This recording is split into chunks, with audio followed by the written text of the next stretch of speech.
So we talk a lot about the work, coming back to the work, but the big question is, how do you do that in the audition room? The audition that dreaded place, the dungeon.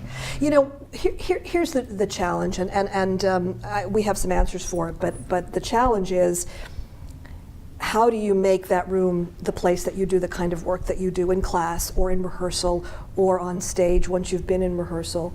How do you bring yourself fully and comfortably with ease and power and artistic leadership into a casting room? Because that seems to be the challenge for so many of our actors who we see right in this room do the most extraordinary work, and then sometimes that door just, you know, stops them.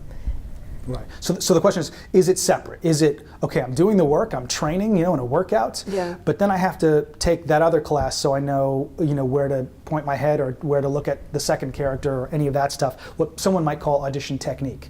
Where is the coming together of the two, or are they totally separate?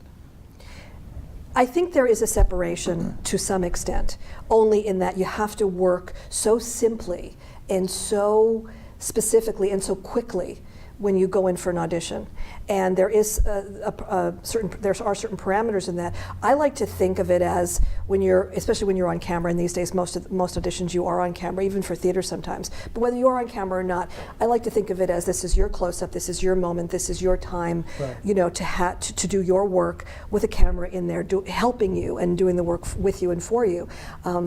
But ultimately, I think the work is the work is the work. It's the same thing, and you have to be able to trust that whatever you know to be your fullest, boldest, most personal, specific work in a classroom setting or in a rehearsal setting is what you can and must bring into the audition room. And oftentimes I think actors who think that cracking that code of the audition is what will bring success for them outside of doing, you know, the emotional work or preparation of an actor, they think that